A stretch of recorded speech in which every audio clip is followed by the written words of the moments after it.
ឆាប់មានសន្តិភាពឡើងវិញបន្តពហិការមិនប្រើប្រាស់ឈរជើងនៅជួរមុខសូមឲ្យទទួលបានជោគជ័យទៅប្រយុទ្ធពួកអាចោសៀមចង្រៃនិងស្រីងៀត80គីឡូសាច់ក្រក80គីឡូមានសុខសុវត្ថិភាពនិងឆាប់បានត្រឡប់ទៅផ្ទះវិញជំរាបសួរខ្ញុំក្នុងនាមខ្ញុំជាប្រជាពលរដ្ឋខ្មែរមួយរូបមានការសោកស្ដាយចំពោះសង្គ្រាមដែលបានកើតឡើងរវាងខ្មែរជាមួយសៀមហើយក៏សូមជូនពរដល់បងប្អូនកងទ័ពនិងជនភៀសសត្វទាំងអស់ដែលអ្នកដែលភៀសសត្វទាំងព្រំដែននឹងសូមឲ្យបានជោគជ័យឆាប់វិលត្រឡប់ទៅជួបជុំគ្រួសារវិញផងជួបជុំគ្រួសារហើយសូមឲ្យប្រជាពលរដ្ឋខ្មែរទាំងអស់មានការចូលរួមឈប់ប្រើអីវ៉ាន់បោះសៀមទៀតព្រោះនាងខ្ញុំសុខចិត្តលះបង់មុខរបរមួយដែលពាក់ព័ន្ធជាមួយនឹងសៀមហ្នឹងគឺឈប់រកស៊ីជាមួយនឹងសៀមហើយរាល់ថ្ងៃហ្នឹងសុខចិត្តលះបង់មុខរបរនឹងដោយសារពាក់ព័ន្ធជាមួយនឹងអីវ៉ាន់សៀមហ្នឹងសូមឲ្យឆាប់មានសន្តិភាពឡើងវិញចាជំរាបសួរក្នុងនាមខ្ញុំជាប្រជាពលរដ្ឋហើយក៏ជាគ្រូពេទ្យម្នាក់ដែលរស់នៅក្នុងបរិយាកោដានផាកខ្ញុំសូម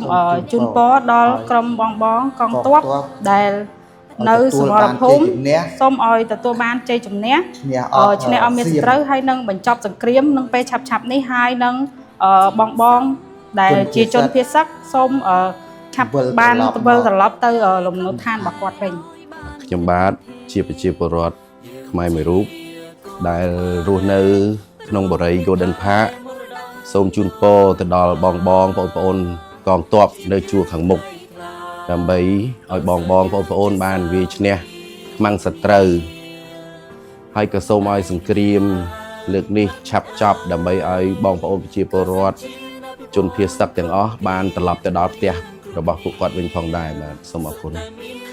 នាងខ្ញុំគឺជាប្រជាពលរដ្ឋរស់នៅក្នុងបរិយា Golden Park នាងខ្ញុំក៏មានការសូមជូនពរដល់កងទ័ពជួរមុខទាំងអស់ដែលកំពុងតែប្រយុទ្ធតស៊ូការពារទឹកដីជាមួយនឹងជនឈ្លានពានសៀមចាសូមឲ្យគាត់ទទួលបានជោគជ័យក្នុងសមរភូមិហើយក្នុងនោះដែរនាងខ្ញុំមានការឈឺចាប់យ៉ាងខ្លាំងចាហើយនាងខ្ញុំក៏មានចំណែកបន្តិចបន្តួចសម្រាប់ជួយជនជាតិភៀសសឹកហើយនឹងកងទ័ពផងដែរនៅស្បៀងអាហារដូចជាត្រីងៀត80គីឡូសាច់ក្រក80គីឡូហើយនឹងឆៅពៅផ្អែម80គីឡូរួមទាំងសៀងចាសៀងចិញ្ច្រាំសាច់ជ្រូកផងដែរហើយនាងខ្ញុំនឹងរៀបចំឆាប់នេះជូនសម្រាប់ជនភៀសសឹករបស់យើងចាដោយសារអីយើងគឺជាប្រជាពលរដ្ឋយើងមានការឈឺចាប់ចាដែលប្រទេសកម្ពុជាយើងត្រូវបានឈ្លានពានដ៏សាហាវបំផុតមកលើទឹកដីប្រទេសកម្ពុជាយើងចាសូមអរគុណជំរាបសួរបងប្អូនទាំងអស់គ្នានាងខ្ញុំជាប្រជាពលរដ្ឋកម្ពុជាមួយរូបហើយក៏មានពាក្យពេចន៍ចង់ជូនពរទៅដល់បងដែលជាវរៈកងទ័ពជួរមុខឲ្យជួបតែជាមួយនឹងសំណាងល្អសុខសុវត្ថិភាពហើយក៏សូមបួងសួងដល់រាល់វត្ថុស័ក្តិសិទ្ធិទាំងឡាយឲ្យជួយតាមคุ้មគ្រងថែរក្សា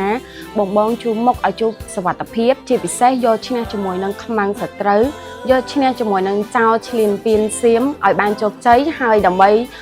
បានត្រឡប់មកជួបជុំជាមួយនឹងក្រុមគ្រួសារបងវិញហើយមកពាក្យចុងក្រោយទៀតខ្ញុំចង់ផ្ដាំផ្ញើទៅជូនបងវិជាពលរដ្ឋកម្ពុជាទាំងអស់គ្នាហើយក៏ដូចជារូបនាងខ្ញុំផ្ទាល់នឹងបន្តពហិការមិនប្រើប្រាស់ជាមួយនឹងផលិតផលចៅសៀមគុណក្នុងនាមខ្ញុំជាប្រជាជនខ្មែរមួយរូបខ្ញុំសូមជូនពរដល់បងកងទ័ពឲ្យយកឈ្នះលើសត្រូវក្រុមគ្រួសាររបស់ខ្ញុំក៏បានរៀបចំដូចជាស្បៀងសម្រាប់បងប្អូនជនភៀសសឹកនិងបងកងទ័ពជួរមុខដែរនិងសូមជូនពរឲ្យបងប្អូនជនភៀសសឹកមានសុខសុវត្ថិភាពនិងឆាប់បានត្រឡប់ទៅផ្ទះវិញនៅកងទ័ពជួរមុខហ្នឹងក៏សូមឲ្យមានសេចក្តីសុខក្តីចម្រើនដើម្បីការពារជាតិទឹកដីមាតុភូមិកម្ពុជាកុំឲ្យពួកអាចោសៀមហ្នឹងវាមកប៉ងយាយីធ្វើបាបទន្ទ្រានយកទឹកដីខ្មែរយើងធ្វើឲ្យភៀសសឹកខ្មែរចាក់ចោលអរិញភូមិឋានកំណើតខ្ញុំក៏សូមជូនពរដល់ជនភៀសសឹកទាំងអស់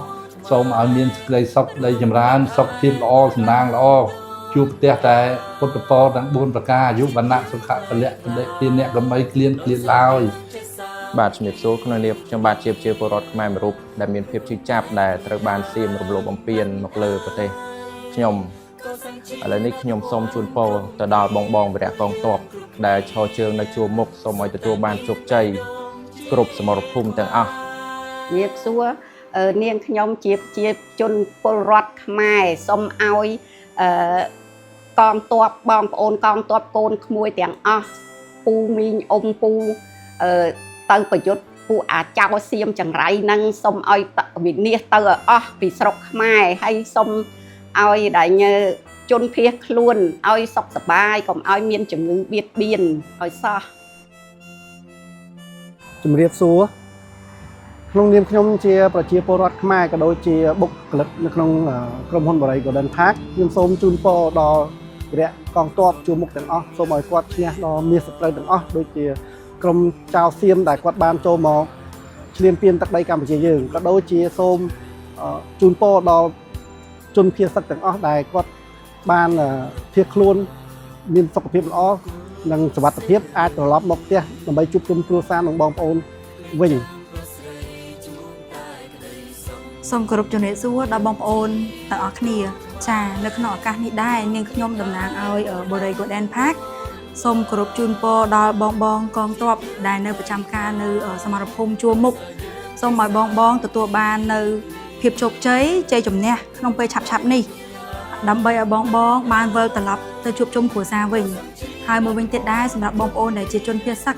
នាងខ្ញុំសូមជូនពរឲ្យបងទទួលបាននូវសុខភាពល្អសំណាងល្អ ហើយកាលណាតែចប់សង្គ្រាមគឺបងអាចវិលចូលទៅកាន់លំនៅឋានរបស់បងវិញដែរចាអរគុណ